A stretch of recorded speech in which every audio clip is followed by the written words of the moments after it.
Ketegangan perang Iran dan Israel makin mendidih. Di tengah hujan rudal dan ancaman invasi, muncul satu pertanyaan besar. Apa yang terjadi jika pemimpin tertinggi Iran, Ayatollah Ali Khamenei, gugur di medan perang? Kini, Iran mengumumkan langkah paling serius.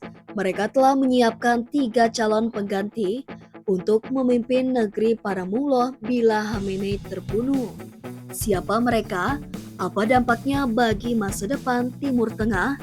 Simak selengkapnya dalam video ini. Perang besar antara Iran dan Israel resmi dimulai pada 13 Juni 2025. Israel meluncurkan serangan brutal ke Teheran, menghantam fasilitas nuklir, dan menewaskan ratusan orang termasuk tokoh-tokoh militer dan ilmuwan. Iran membalas dengan operasi Janji Sejati 3, menghujani Israel dengan rudal balistik jarak menengah seperti Sejil 2. Kota-kota seperti Tel Aviv dan Haifa jadi sasaran utama. Kerugian besar pun tak terhindarkan di kedua sisi.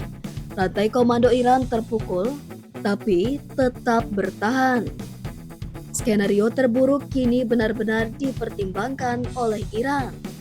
Menurut 3 pejabat yang berbicara kepada The New York Times, Ayatollah Khamenei sendiri telah menunjuk 3 ulama senior untuk menggantikannya jika ia terbunuh. Sesuai konstitusi Iran, pengganti pemimpin tertinggi ditentukan oleh Majelis Ahli. Sebuah badan ulama berisi 88 orang. Mekanisme ini terakhir digunakan saat Khamenei terpilih tahun 1989. Nama ketiga ulama ini dirahasiakan publik, tapi satu hal jelas, mereka dipilih karena kesetiaan pada ideologi revolusi Islam dan kesiapan menghadapi perang besar. Ancaman terhadap nyawa Khamenei bukan sekadar spekulasi. Dalam pernyataannya di Truth Social, mantan Presiden AS Donald Trump menyebut Khamenei sebagai target yang mudah. Ia tahu persis di mana Khamenei berada, meski tak berencana membunuhnya, setidaknya untuk saat ini. Lebih tajam lagi, PM Israel Benjamin Netanyahu mengatakan, perang hanya akan berakhir jika Khamenei tewas. Thank you very much. A short time ago, the U.S. military carried out massive precision strikes on the 3 key nuclear facilities in the Iranian regime, Fordow, Natanz, and Esfahan. Everybody heard those names for years as they built this horribly destructive enterprise. Our objective was the destruction of Iran's nuclear enrichment capacity and a stop to the nuclear threat posed by the world's #1 state sponsor of terror. Tonight I can report to the world that the strikes were a spectacular military success. Iran's key nuclear enrichment facilities have been completely and totally obliterated. Iran, the bully of the Middle East, must now make peace.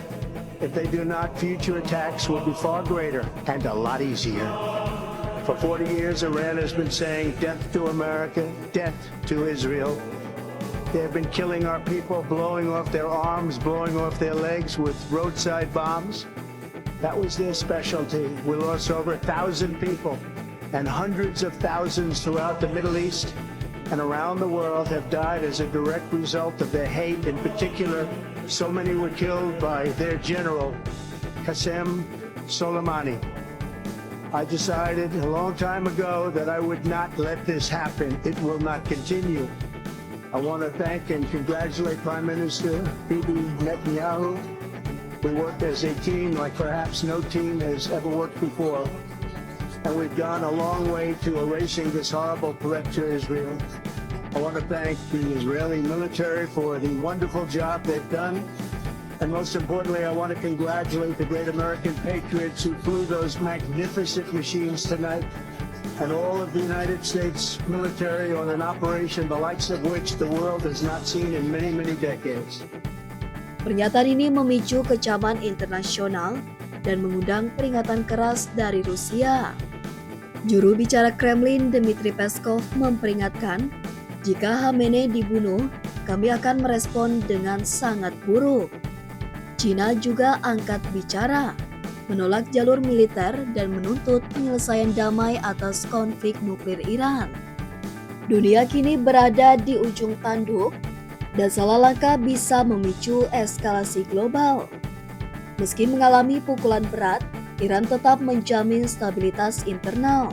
Khamenei masih hidup, tapi Iran kini secara aktif mempersiapkan masa depannya tanpa sang pemimpin tertinggi. 3 kandidat sudah disiapkan dan jika diperlukan, majelis ahli bisa langsung menunjuk pemimpin baru demi kesinambungan kekuasaan. Apakah ini pertanda Khamenei siap mati sebagai syuhada? Atau justru strategi politik untuk menekan musuh agar berpikir ulang